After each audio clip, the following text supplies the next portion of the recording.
அனைவருக்கும் வணக்கம் பிள்ளைகள். நாங்கள் இன்று தரம் 6 மாணவர்களுக்கான முதலாம் தவணைக்குரிய முதலாவது அலகு. இப்ப நீங்கள் தரம் 5ல இருந்து தரம் 6 வகுப்புக்கு வந்திருக்கிறீங்க. உங்களுக்கு விஞ்ஞானம் என்பது ஒரு புதிய பாடம். விஞ்ஞானம் என்பது நீங்க இப்பதான் முதலாக படிக்க இருக்கிறீங்க. அப்ப எதுக்காக விஞ்ஞானம் என்ற பாடத்தை நாங்க படிக்கிறோம்? சரியா? அதாவது எங்களுடைய சூழல், எங்களுடைய உடல், இந்த புதிய தகவல்களை நாங்க கண்டுபிடிக்கிறது, இது எல்லாத்தையும் நாங்க விஞ்ஞானத்தின் ஊடாகத்தான் கண்டுபிடிக்கிறோம். ஆகவே இதுல இருந்து நீங்க புதிய புதிய தகவல்களை, நிறைய விஷயங்களை நீங்க கற்றுக்கொள்ள முடியும். உங்களுக்குரிய முதலாவது அலகு உயிர் சூழலின் விந்தைகள்.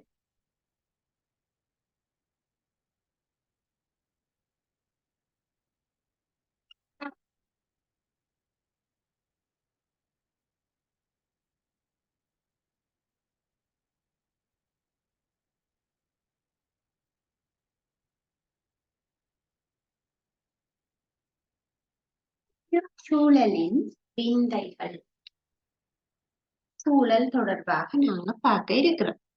இப்ப எங்க சூழல் அப்படி என்று சொன்னா என்ன? அதாவது எங்களை சூழ இருப்பவை யாவும் சூழல். அதாவது நீங்க இருக்கிற வீடு, நீங்க வார ஸ்கூல், பள்ளிக்கூடம், நீங்க போற கடைகளா இருக்கட்டும், இருக்கிற மரமாக இருக்கட்டும், எல்லாமே சேர்ந்தது சூழல். எம்மை சுற்றி வர உள்ளவை எல்லாமே சூழல் என்று சொல்லுவோம். இப்ப அந்த சூழல் பலவற்றை உள்ளடக்கி இருக்கு, நிறைய விஷயங்களை உள்ளடக்கி இருக்கு. நிலம் இருக்கும், நீர்நிலைகள் இருக்கும், கட்டடங்கள் இருக்கும், தாவரங்கள் இருக்கும், விலங்குகள் இருக்கும், பறவைகள் இருக்கும். எல்லாவற்றையும் உள்ளடக்கியது ஒரு சூழல். சரியா? இந்த சூழல்ல உள்ளவற்றை பற்றி தேடி அறிகிறது தான் இந்த முதலாவது பாடம். சரியா? வகுப்பறை, பாடசாலை, தோட்டம், இப்படி பல்வேறு சூழல்களுக்கு ஏற்ப அங்க என்னென்ன இருக்கிறது என்று சொல்லி நாங்க பார்க்க வேண்டும். சரியா? சரி, இப்ப நாங்கள் நிறைய சூழல்களை நீங்க போய் பார்த்திருப்பீங்க அல்லது ஞாபகப்படுத்தி பாருங்க. ஒரு கடற்கரை ஒன்றுக்கு போயிருப்பீங்க, அங்க என்னென்னத்தை பார்த்த நீங்கள், அல்லது ஒரு மிருக காட்சி சாலைக்கு போயிருப்பீங்க, அந்த சூழல்ல என்னென்ன எல்லாம் பார்த்திருப்பீங்க. ஒரு நகரத்துக்கு போயிருப்பீங்க, ஒரு சிட்டில போய் பார்த்திருப்பீங்க, ஒரு கிராமத்தை போய் பார்த்திருப்பீங்க. அந்த மாதிரி ஒவ்வொரு சூழல்லையும் நிறைய வித்தியாசமான பல்வகமும் இருக்கு. கடற்கரையில இருக்கிற சூழலும் ஒரு மலை நாட்டுல இருக்கிற சூழலும் ஒரே மாதிரி இருக்காது. இரண்டும் வித்தியாசமாக இருக்கு. சரி, அதே மாதிரி ஒரு காட்டு பகுதி அல்லது ஒரு வயல்வெளிகள் இருக்கிற ஒரு கிராம பகுதி, ஒரு சிட்டி, ஒரு நகரமும் ஒரே மாதிரி இருக்காது. அப்ப எங்களுக்கு சூழலானது இடத்துக்கு இடம் வேறுபட்டதாக இருக்கும். சரியா? ரைட். இப்ப நாங்க இந்த பாடத்தினுடைய முதலாவது பகுதியாக நாங்க இந்த சூழல்ல நிறைய விஷயத்த பார்த்தோம்னு சொல்றோம். அவற்றில சிலவற்றுக்கு உயிர் இருக்கிற மாதிரி இருக்கும், சிலவற்றுக்கு உயிர் இல்லாத மாதிரி இருக்கு. சரி, இப்ப நாங்கள் ஒரு பாடசாலையினுடைய சூழலை பார்க்கிறோம். ஒரு பாடசாலை இருக்குது.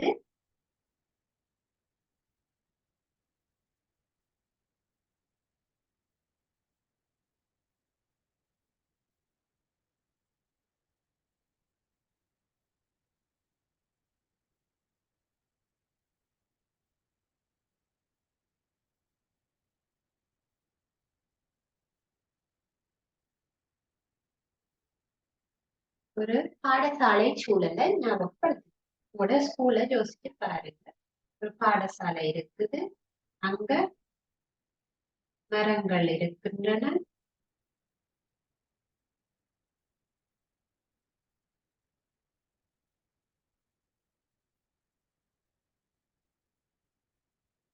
பாடசாலை சூழல்ல மரங்கள் இருக்குது, பாடசாலை இருக்குது, மேசைகள் கதைகள் இருக்குது, அங்க மாணவர்கள் நிற்பார்கள். சரியா? குருவி இருக்கும், குருவி பறக்கும்,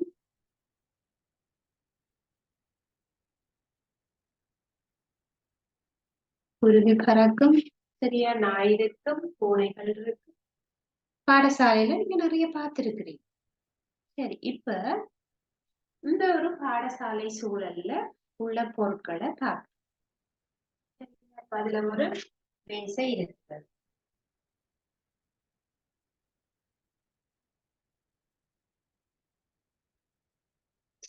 ஒரு மேசை இருக்கும், கதிரை இருக்கும்,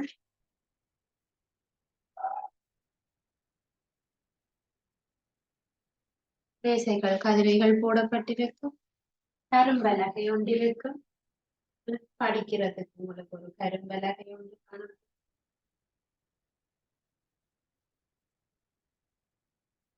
சரி, அப்ப இப்படி எங்களுக்கு ஒரு பாடசாலை ஒரு சிறிய சூழலை நாங்க பார்க்கணும்.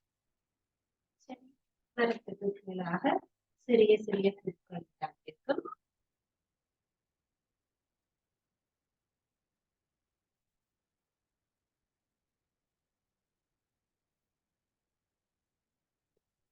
இந்த படத்துல இருக்கு ஒவ்வொரு பொருட்களையும் ஒவ்வொரு திங்ஸையும் பெயரிடும். சரியா? ஒன்று, எங்களுக்கு ஒரு குருவி இருக்கு. குருவி தெரிகிறது. வேற என்ன இருக்கிறது? மரம் ஒன்று இருக்குது. மரம், கதிரை, மேசை, கதிரை, மேசை.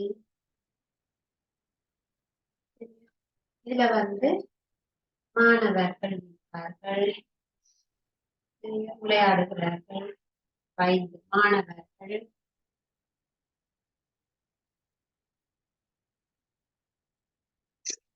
மாணவர்கள் இருப்பினும் வேற என்னது? இதுல கரும்பலகை,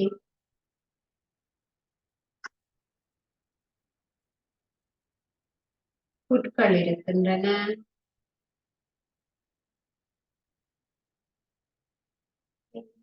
இதுல ஜன்னல் இருக்கிறது.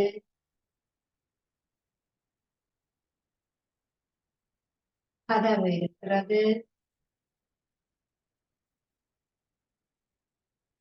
மேல ஓடு இருக்கிறது. இப்படி பாருங்க, ஒரு பாடசாலை சூழல்ல ஒரு பாடசாலை சூழலில் என்னென்ன இருக்குதுன்னு பாருங்க.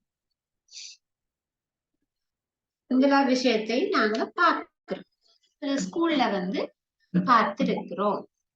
அப்ப எங்களுக்கு இதுல வித்தியாசப்படுத்த முடியும். 2 வகைகளாக இந்த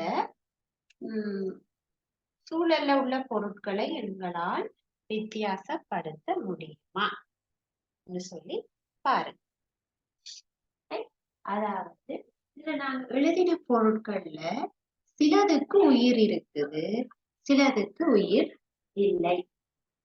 சிலவற்றுக்கு உயிர் இருக்கும், சிலவற்றுக்கு உயிர் இருக்காது. அப்ப இதுல உயிர் உள்ளவை என்னென்னு உங்களால அவதானிக்க முடிகிறதா? உயிர் உள்ளவை, உயிர் உள்ளவை எதுன்னு சொல்லி உங்களால அவதானிக்க முடிகிறது. பாருங்க, இதுல இருக்கிற குருவி உயிருள்ளது. இதுல இருக்கிற மாணவர்களுக்கு உயிர் இருக்கு. இந்த மரத்துக்கும் உயிர் இருக்கு. சில பொருட்களுக்கும் உயிர் இருக்கு. அதாவது வாடி போகாத பொருட்கள் அதுக்கு உயிர் இருக்கு. சரியா? அப்ப இந்த 4க்கும் உயிர் இருக்குது. ஆகவே அது உயிர் உள்ளவை சொல்லு. அதே மாதிரி இந்த கதிரை, மேசை, கதவு, ஜன்னல், சரியா, இந்த ஓடு, கரும்பலகை, இந்த மாதிரி பொருட்களுக்கு உயிர் இருக்கிறதா? இல்லை. அப்ப பாருங்க, சில பொருட்கள் உயிருள்ளது, சில பொருட்கள் உயிரற்றது என்று சொல்லி நாங்க என்ன செய்யலாம், வேறுபடுத்தலாம்.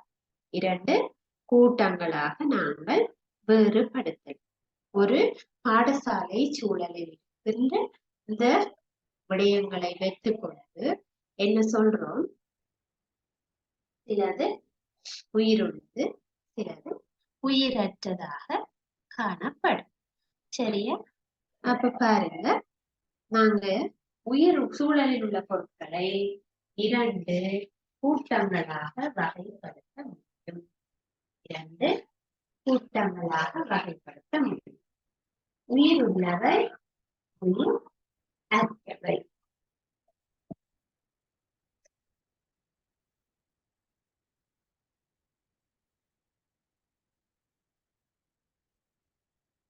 உயிருள்ளவை, உயிரற்றவை. உயிருள்ளவை, உயிரற்ற. இவ்வாறு நாங்கள் இரண்டு வகையாக நாங்கள் பிரித்துக் கொள்ளலாம். சரியா? பாருங்க, உயிர் உள்ளவையில நாங்க பார்த்தவற்ற உயிர் இருக்கிற பொருட்கள். உங்களுக்கு தெரியும், உயிர் உள்ளவை வந்து அசையும் அல்லது அதுக்கு சாப்பாடு தேவைப்படும், அது வளரும். இப்படி நாங்க உயிர் உள்ளதை இலகுவாக கண்டுபிடிச்சிருக்கோம். இந்த மாதிரி உயிர் உள்ள பொருட்கள் நம்மளுக்கு தெரியும். மனிதனுக்கு உயிர் இருக்கிறது, மனிதன் ஒரு உயிர் உள்ள பிராணி. அதே மாதிரி பிராணிகள், விலங்குகள் எல்லாவற்றுக்குமே உயிர் இருக்குது. மனிதன், கிளி, பூனை, கோழி, மரம், புல், சிங்கம்,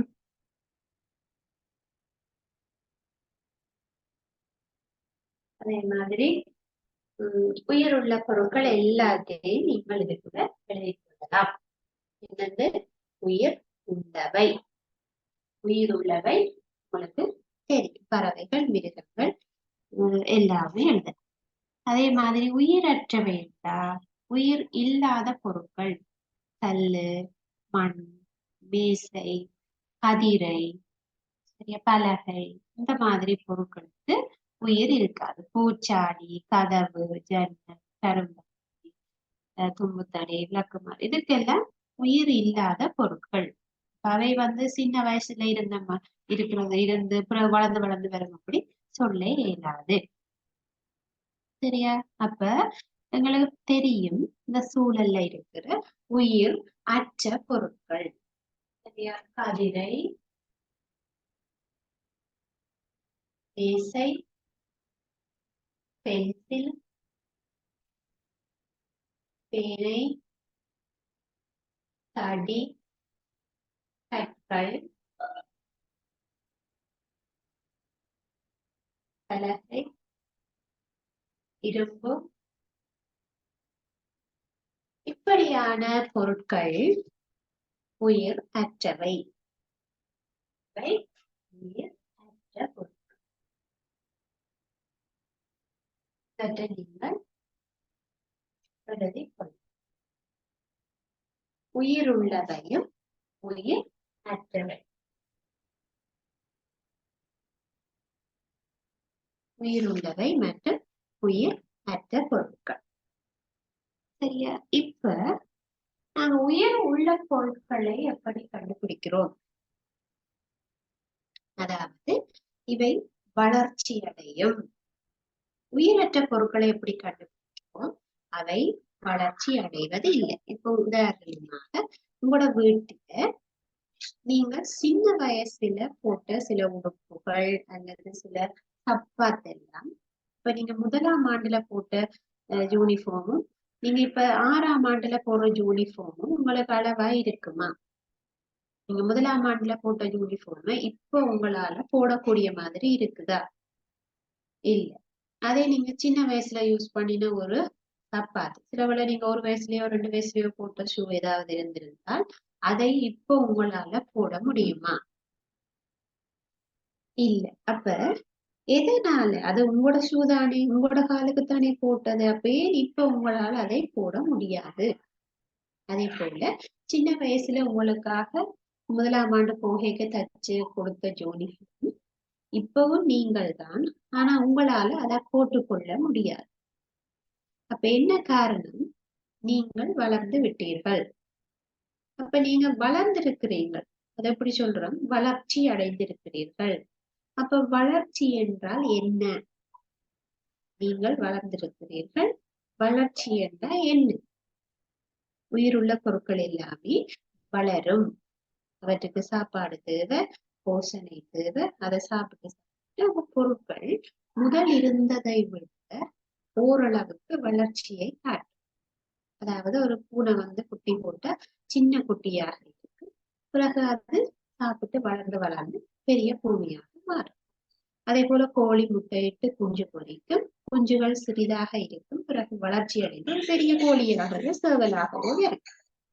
இப்ப எங்களுக்கு தெரிகிறது வளர்ச்சி நடக்கும்போது ஒரு சின்னதாக இருந்த அந்த பிராணியோ அல்லது ஒரு பறவையோ அல்லது ஒரு மனிதனோ வளர்ச்சி அடைய கொஞ்சம் பெரிய பருமனாக வரும். அதாவது நீங்க 1ஆம் ஆண்டு வரைக்கும் இருந்த மாதிரியே இப்ப இருக்கிறீங்களா? இல்ல. அப்ப உங்கள என்ன மாற்றம் நடந்திருக்குது, என்ன மாறி இருக்குது என்று பாருங்க. நீங்க கொஞ்சம் உயரத்தில் வளர்ந்திருப்பீர்கள். அதாவது ஹைட்டு கூடியிருக்கு. நீங்க சின்ன பிள்ளையில 1 வயசு 2 வயசுல இருந்த ஹைட்டுக்கு இப்ப உங்களுக்கு உயரம் அதிகரித்து இருக்கும். ஆகவே வளர்ச்சி என்பது உயரத்துல கூடுது. அதே போல பாருங்க, உங்களுடைய திணிவு.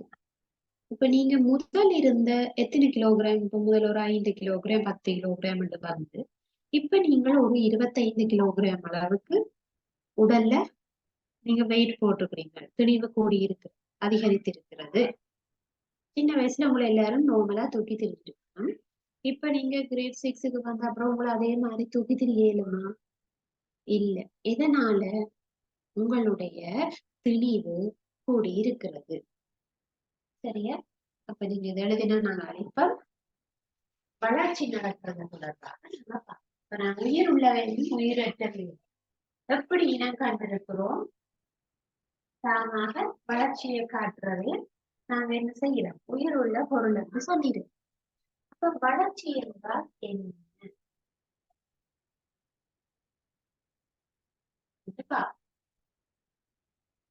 வளர்ச்சி. அப்ப ஒரு பொருள்ல வளர்ச்சி ஏற்பட்டிருக்கின்றால் அந்த பொருளில் என்னென்னத்துல மாற்றம் ஏற்பட்டிருக்கு.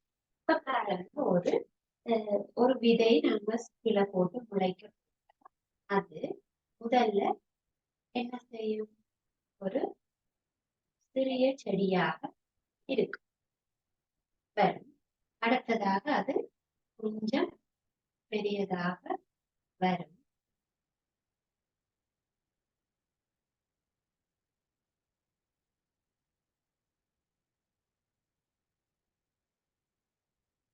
கொஞ்சம் பெரியதாக இறுதியாக அது ஒரு பெரிய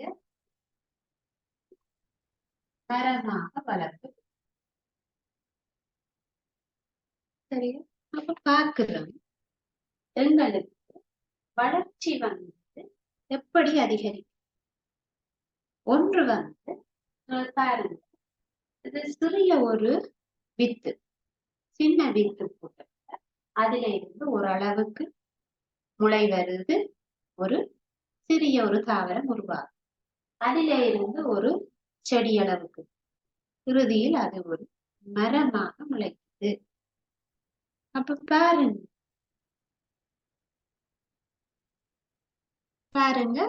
இங்க வளர்ச்சி நடந்திருக்கல, உங்களுக்கே தெரியுது உயரம் கொஞ்சம் கொஞ்சமா கூடியிருக்கு. அப்ப உங்களுக்கு வளர்ச்சி நடக்க ஒரு விஷயம் என்னது? உயரம் கூடும்.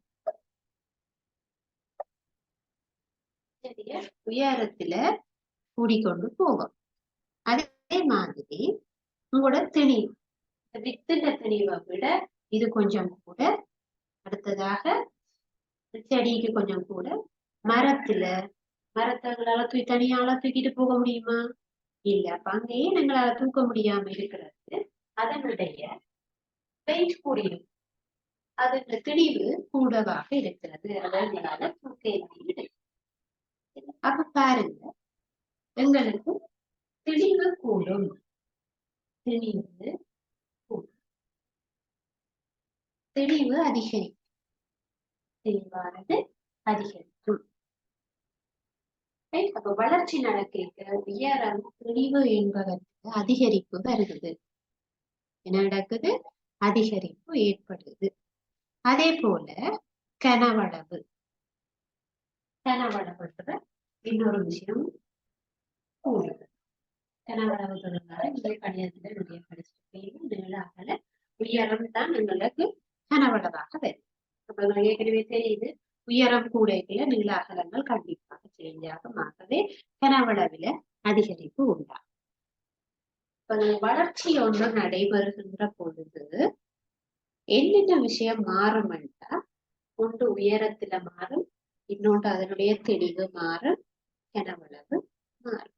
இப்ப நான் உங்களுக்கு இதை ஒரு மரத்தை காட்டி உங்களுக்கு இதை நான் விளங்கப்படுத்திக்கிறேன். ஆனா இதே மாதிரிதான் மனிதர்களினுடைய வளர்ச்சி. இதே போலதான் ஒரு மனிதனுடைய வளர்ச்சியும் இருக்கிறது. இப்ப எங்களுக்கு நாங்க சின்ன வயசுல இருந்ததை விட 10 வயசுல ஒரு மாதிரி இருப்போம், 15 வயசுல வேற மாதிரி இருப்போம், 25 வயசுல இன்னும் உங்களுக்கு திணிவு கூடி அல்லது வளர்ந்து பெரியாக்கள் ஆயிடும். அப்ப பாருங்க, நாங்க ஒரு வயசுல எப்படி இருப்போம், 10 வயசுல எப்படி இருப்போம்ன்றது உங்களுக்கு உயரத்தின் அளவு தெரியும். அப்ப உங்களுக்கு உயரத்துக்கு ஏற்ற தெளிவு இருக்கும், அதுக்கேற்ற கனவளவு இருந்திருக்கும். சரியா? அப்ப இப்ப பாக்குறோம், வளர்ச்சி என்றா என்ன? வளர்ச்சி என்றா என்ன? அப்ப இதை வச்சுக்கொண்டு நாங்க சொல்றோம், ஒரு உயிரங்கியில தாவரங்களுக்கும் உயிர் இருக்கு. எங்களுக்கு ஒரு உயிரங்கில உயரத்திலும் தெளிவிலும் கனவளவிலும் ஏற்படுகின்ற மீளாத அதிகரிப்பு சொல்லும். அந்த மீளாத என்கின்ற வார்த்தை, மீளாத மீளாத அதிகரிப்பு.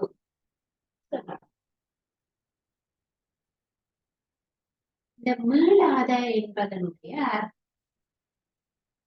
மீளாத, அதாவது மீண்டு வராத. இப்போ உதாரணமாக, இந்த சிறிய நீங்க ஒரு சிறிய பிள்ளையாக இருந்திருக்கீங்க. ஒரு வயசுல ஞாபகம் கொள்ளுங்க, ஒரு வயசுல நீங்க ஒரு சின்ன பிள்ளை. இப்ப உங்களுக்கு 11 வயதாகுது. நீங்கள் மீண்டும் ஒரு வயதுக்கு செல்ல முடியுமா? அதே அளவு உயரம், அதே அளவு தெளிவு, அதே அளவு கனவளவில் உங்களால் வர முடியுமா? இல்ல.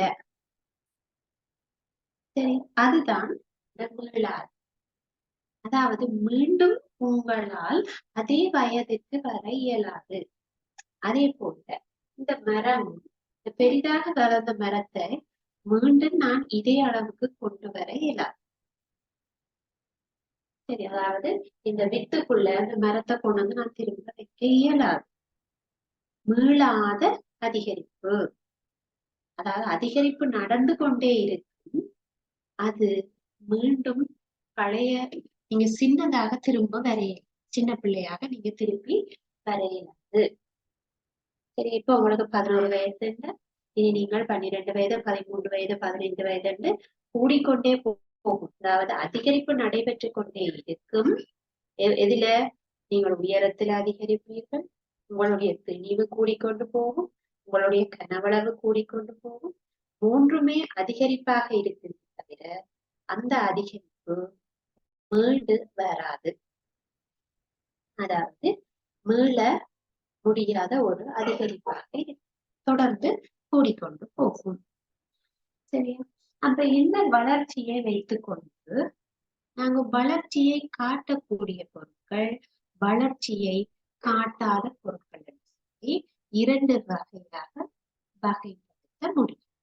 வளர்ச்சியை காட்டுபவை, வளர்ச்சியை காட்டாதவை. சரியாப்ப நீங்க ஒரு அட்டவணையை போடுங்க பார்ப்போம். அதே மாதிரி இந்த வளர்ச்சி தொடர்பாக இரண்டு விதமாக பார்க்கலாம். அப்ப வளர்ச்சி அடையக்கூடிய பொருள் என்றா வளர்ச்சி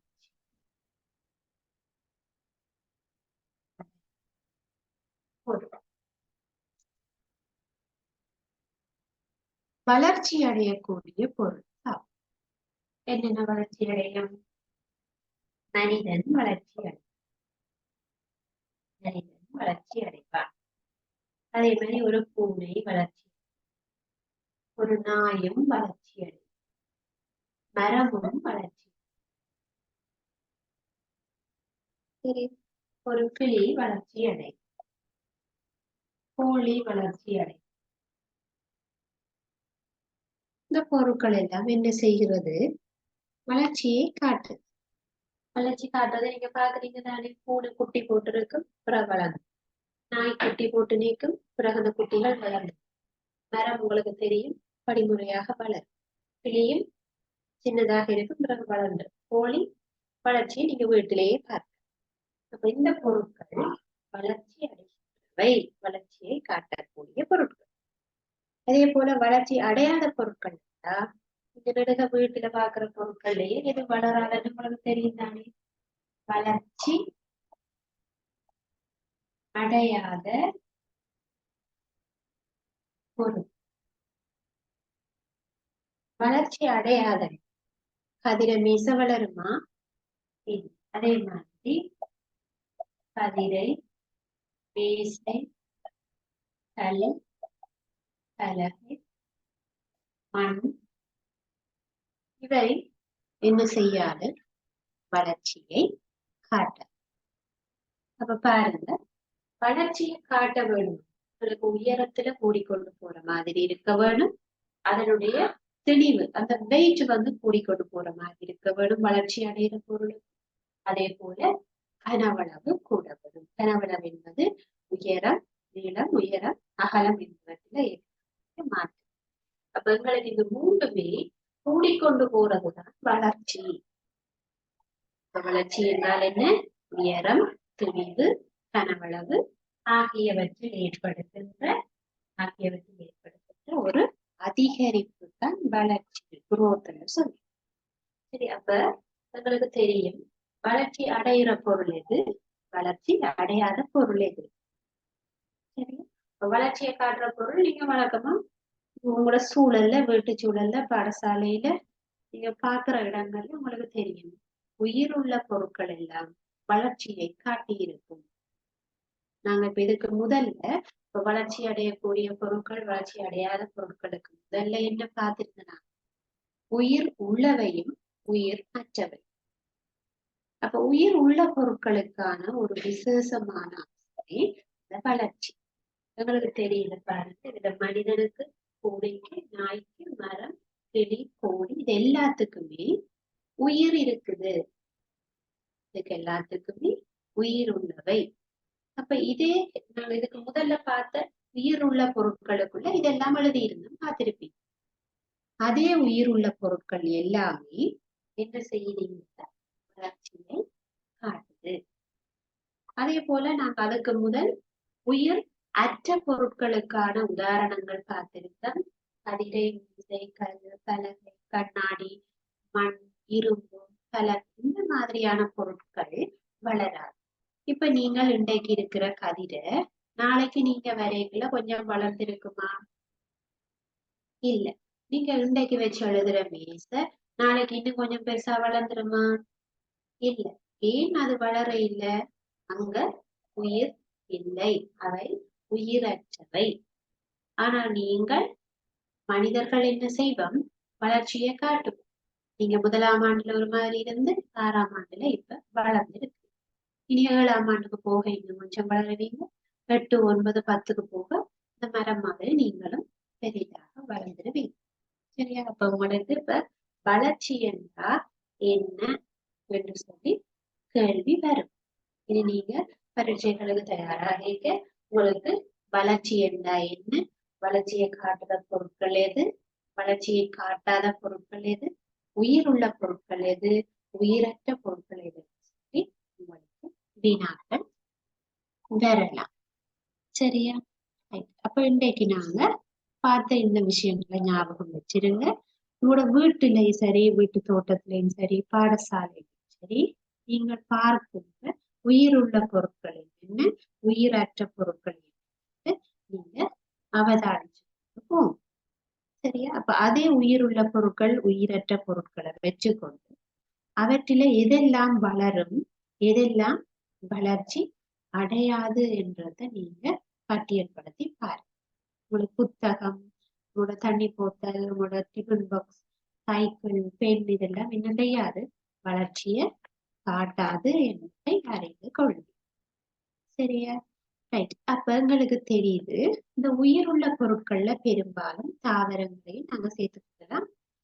மரம் போட்டிருக்கிறோம், ஒரு பறவைகள் போட்டிருக்கிறோம், விலங்குகள் போட்டிருக்கிறோம், மனிதர்கள்.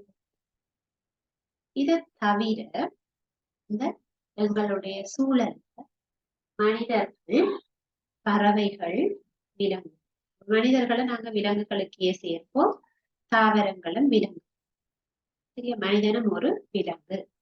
சரி, அப்ப விலங்குகள் மனிதர் ரெண்டுமே வளர்ச்சியை காட்டுது. அது ஒரு உயிருள்ள பொருளுக்கு நாங்க சேர்த்திருக்கோம். இவை இரண்டையும் தவிர, அதாவது தாவரங்களும் விலங்குகளும் தவிர இந்த சூழல் வேற ஏதாவது உயிரினங்கள் இருக்குதா? அப்படி எதையாவது கேள்விப்பட்டிருக்கிறீர்களான்னு யோசிச்சு பாருங்க. இப்ப நாங்க வழக்கமாக பறவைகள் பற்றி நிறைய கதைச்சிருக்கிறோம், பறவைகள் நிறைய பார்த்திருப்பீங்க. அதே போல விலங்குகளையும் நிறைய விலங்குகள் உங்களுக்கு தெரிஞ்சிருக்கு. ரெண்டையும் தவிர வேறு ஏதாவது இருக்குதான்னு சொல்லி பார்த்தா, இவை இரண்டையும் தவிர, தாவரம் விலங்கு ஆகிய இரண்டையும் தவிர நுண்ணங்கிகள் எனப்படுகின்ற ஒரு அங்கி இந்த உலகத்தில் இருக்கு. இடையே பார்க்க போற இன்னொரு புதிய விடயம். நீங்க தரம் 6க்கு விஞ்ஞானம் என்ற ஒரு புதிய பாடத்தை படிக்கிறீங்க. நுண்ணங்கி என்பது நீங்கள் புதிதாக தெரிந்து கொள்ளும் விடயம். இதை திரும்ப நீங்கள் தரம் 7 படிக்க வேண்டியிருக்கும், 8 படிக்க வேண்டியிருக்கும், 9 படிக்க வேண்டியிருக்கும். இன்றைக்கு நீங்க நுண்ணங்கிகள் என்ற ஒரு புதிய அங்கிகள் பற்றி பார்க்கலாம். நுண்ணங்கி நுண்ணிய என்று சொன்னா என்ன பிள்ளை நாங்க சொல்லுவோம், மிகச்சிறிய, மிக மிகச்சிறிய நுண்ணிய மிகச்சிறிய அங்கிகள் தான் இந்த நுண்ணங்கிகள். அதாவது வெறும் கண்களால அவதானிக்க இயலாது. இப்ப நீங்க வெறும் கண்ணால பார்த்திருந்தா சொல்லி இருப்பீங்களே என்னண்டு நுண்ணங்கி இருக்கு. அப்ப நுண்ணங்கிகள் வெறும் கண்ணால் அவதானிக்க இயலாது.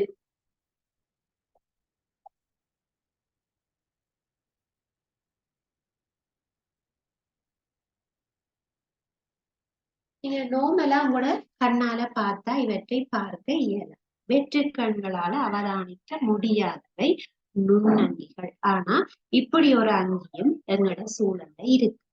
தனியா எங்களுக்கு தாவரங்களும் விலங்குகளும் மட்டும் இல்லை, இப்படியான கண்ணுக்கு தெரியாத மிகச்சிறிய அங்கிகளும் இந்த உலகத்தில் காணப்படுது. அப்ப அதை பாக்குறதுக்கு நாங்க எதை யூஸ் பண்ணலாம்னு சொல்லி பார்த்தா கூட்டு நுணுக்கு காட்சி. இவற்றை எதனூடாக பார்க்கலாம், எப்படி இருக்கிறது கண்டுபிடிச்சவே கண்ணால பார்க்க இயலாது. ஆனா எப்படி கண்டுபிடித்தார்கள்? கூட்டு நுணுக்கு காட்சி.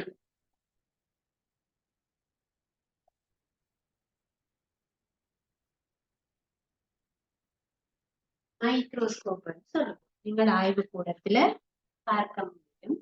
கூட்டு நுணுக்கு காட்சியில நாங்கள் இந்த நுண்ணங்கிகளை பார்க்க முடியும்.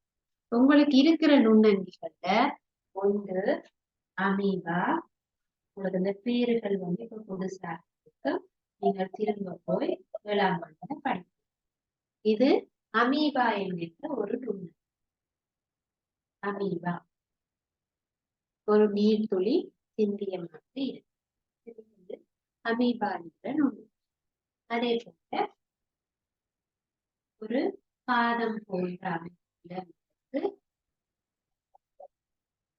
பரமீசியம்,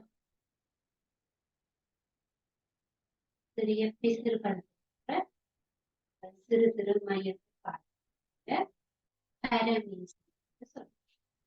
இப்படி இருக்கிற ஒரு பரமீசியம்.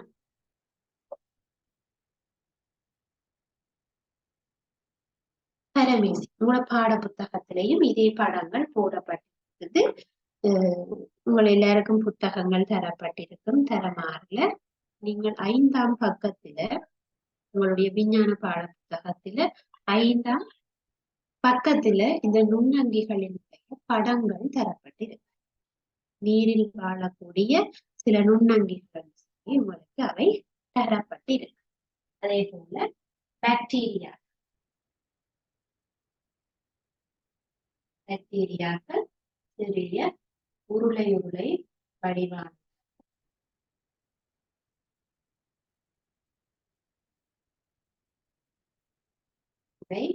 பாக்டீரியா. பாக்டீரியா ஒரு பாட புத்தகத்துல உருப்பெருத்த ஒரு படம் தரப்பட்டிருக்கு. தனித்தனியாக உங்களுக்கு 4 படங்கள் தரப்பட்டிருக்குது. அடுத்தது மட்டும் என்கின்ற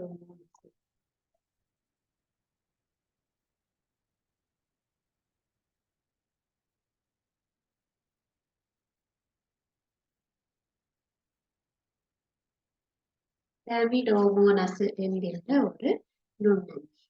இப்ப இந்த 4 நுண்ணங்கிகளுடைய படங்களும் உங்களுக்கு புத்தகத்தில இருக்கு. நாங்க இன்றைக்கு என்ன பார்த்து கொண்டிருக்கிறோம், உயிர் சூழல்ல என்னென்ன காணப்படுகிறது என்பது தொடர்பாக பார்த்து கொண்டிருக்கிறோம். நாங்க ஸ்டார்டிங்ல இருந்து என்ன பார்த்தோம், எங்களோட சூழல்ல உயிர் உள்ள பொருட்கள் என்னென்ன இருக்குது, உயிரற்ற பொருட்கள் என்னென்ன இருக்கு. உயிர் உள்ள பொருளை நாங்க எப்படி கண்டுபிடிச்சோம், அவை வளர்ச்சி அடைந்து வருகிறது. அப்ப வளர்ச்சி அடைகிற பொருட்கள் என்னென்னு நாங்க எழுதியிருந்தோம். அப்ப வளர்ச்சி என்ன, அதாவது அதனுடைய உயரம், திணிவு, கனவளம், இந்த 3மே கூடிக்கொண்டு போறதுதான் அதிகரிப்புன்னு சொல்றோம். அதாவது நீங்கள் ஒரு வயசுல இருக்க இருந்த உயரமும், ஒரு வயசுல இருக்க இருந்த திணிவு, உங்களுடைய நிறையும், இப்ப இருக்கிற உங்களோட நிறையும் என்னது வித்தியாசம். அதாவது அதிகரிப்பு நடைபெற்று இருக்கிறதுதான் நீங்க வளர்ந்திருக்கிறீர்கள் என்று சொல்லப்பட்டிருக்கு. ஆகவே நாங்க அதில இருந்து வளர்ச்சியை காட்டுகின்ற பொருட்களும் வளர்ச்சியை காட்டாத பொருட்களும் என்று சொல்லி பார்த்திருக்கோம். அதே போல அந்த வளர்ச்சியை காட்டுகின்றவை தாவரங்களும் விலங்குகளும் என்று சொல்லி பார்த்தோம். வளர்ச்சியை காட்டக்கூடிய பொருட்களுக்கு உதாரணம் என்ன போட்டிருந்தோம், மனிதன், மரம், எங்களுக்கு தரப்பட்ட எல்லா விலங்குகளையும் போடலாம். மான், வண்ணாத்தி பூச்சி, நத்தை எல்லாம் வளருது. மீன்கள் வளர்ச்சியை காட்டு. அப்ப எங்களுக்கு தாவரங்களையும் விலங்குகளையும் உயிர் உள்ளவை என்று தெரியும், அவை வளர்ச்சியை காட்டுதல் தெரியும். இந்த 2 அங்கிகளையும் தவிர, அங்கி என்பது ஒரு உயிரங்கி, இந்த 2 உயிரங்கிகளையும் தவிர்த்து எமது சூழல்ல இருக்கக்கூடிய இன்னொரு வித்தியாசமான அங்கி தான் நுண்ணங்கி. இந்த நுண்ணங்கிகளை எங்களால சாதாரண கண்களால் பார்க்க இயலாது. அதைத்தான் நாங்கள் இங்க வெறும் கண்ணால பார்க்க இயலாது எழுதியிருக்கு. அதாவது நீங்க சும்மா நோமெல்லாம் கண்ணால பார்த்து இதுல ஒரு நுண்ணங்கி இருக்கா இல்லையா என்பதை கண்டுபிடிக்க இயலாது. அப்ப நான் கீழே இந்த படங்களை எங்க பார்த்தேன்னு சொல்லி தேடி இருக்கிறது நீங்க யோசிக்கலாம். அப்ப இந்த நுண்ணங்கிகளை நாங்க எப்படி பார்த்தனா, கூட்டு நுணுக்கு காட்டியின் ஊடாகத்தான் நாங்கள் அவதானிக்கலாம். பாக்டீரியாக்களையோ, அமீபாக்களையோ, பரமீசியோ, கிளாமிடோமோனாஸ், பங்கஸ்கள், மதுவம், இப்ப இறுதியாக உங்களுக்கு கொரோனா, இதெல்லாம் நுண்ணங்கி வகை. அப்ப கொரோனா வருதுன்னு கேள்விப்பட்டிருக்கீங்கள். கொரோனாவை கண்ணால பார்த்தீங்களா? இல்ல. ஏன் உங்களால பார்க்க இயலாம இருந்தது? அது ஒரு நுண்ணங்கி. அந்த நுண்ணங்கிகள் வெறும் கண்ணால என்ன செய்யலாம போயிடும், பார்க்க இயலாம போயிடும். ஆனா அப்படி ஒரு நுண்ணங்கி பரவுது என்றதை எப்படி கண்டுபிடிச்சிட்டாங்க, அத வேற ஒரு நுணுக்கு காட்டி அதை நாங்க சாதாரண இந்த நுணுக்கு காட்டியில பார்க்க இயலாது. அதற்கென்று இலத்திரன் நுணுக்கு காட்டி பயன்படுத்தப்படும். அவை வைரசுகள் வித்தியாசமானவை. சாதாரண இந்த நுண்ணங்கிகளை விட வைரசுகள் மிகவும் மோசமானவை. சரியா? இந்த நுண்ணங்கிகள் எங்களோட சூழல் முழுவதிலேயுமே பரவி இருக்கு. அவை நீரிலையும் இருக்கும், நிலத்திலையும் இருக்கும், காற்றிலையும் வாழக்கூடியவை. அப்ப பாருங்க, எங்களுக்கு இன்றைக்கு ஒரு புதிய விஷயம் படிச்சிருக்கிறோம், நுண்ணங்கிகள் தொடர்பாக. எங்களுக்கு வழக்கமாக சூழல்ல இருக்கக்கூடிய தாவரங்கள், விலங்குகள் தவிர வித்தியாசமான ஒரு அங்கி இருக்குன்னு நீங்க பார்த்திருப்பீங்கள். சரியா? அப்ப இன்றைக்கு பார்த்ததுல இந்த நுண்ணங்கிகள்ல அமைப்பை பார்த்து கொள்ளுங்க. இது எல்லாமே உங்களுடைய புத்தகத்திலையும் இருக்குது. சரியா? அதுக்கு பெயர் போடப்படையில, ஆனா நீங்க பாக்குற படத்தை வச்சுக்கொண்டு நீங்க கண்டுபிடிக்கலாம். இது அமீபா, ஒரு நீர்த்துளிய சிந்திய மாதிரி இருக்கு. ஒரு பாதம் போன்ற சேர்ப்பில இருக்கிறது பரமீசியம். சிறிய சிறிய கோள வடிவங்கள், சிறிய சிறிய உருளையான வடிவங்கள்ல இருக்கிறது பாக்டீரியாக்கள். அதே போல முன்னுக்கு ஒரு முளை காணப்படுவது கிளாமிடோமோனஸ். மேல ஒரு 2 உணர்கொம்பு மாதிரி காட்டியிருந்தா அது கிளாமிடோமோனஸ். அந்த பேர்கள் புதிதாக இருக்கும், உங்களுக்கு ஞாபகத்துல வச்சு கொள்ற கஷ்டமாக இருக்கும். 2-3 தடவைகள் நீங்க வாசிச்ச உங்களுக்கு அது பழக்கமாக வரும். சரியா? அப்ப இன்றைக்கு படிச்ச விஷயத்துல நாங்க 2 வினாக்கள் பார்ப்போம்.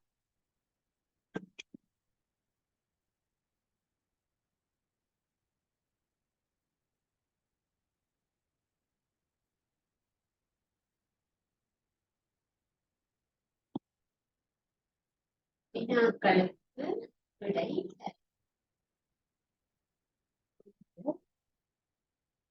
வளர்ச்சி என்றால்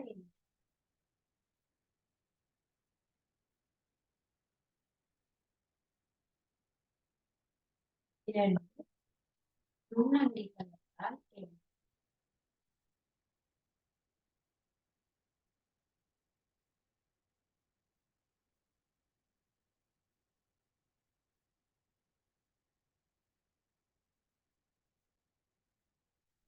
இந்த 2 கேள்விகளுக்கு நீங்கள் பதில்களை தேடி பாருங்க. உங்களுக்கு ஏதாவது டவுட்ஸ் இருந்தா நீங்க கேட்கலாம், சந்தேகங்கள் இருந்தால் நீங்கள் கேட்கலாம்.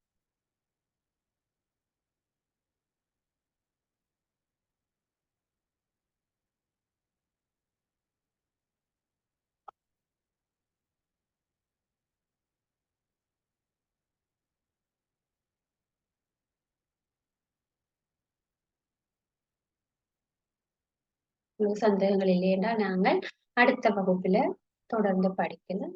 தொடர்ந்து கிளாஸ் நான் நிறைவு செய்து கொள்றேன். தேங்க்யூ.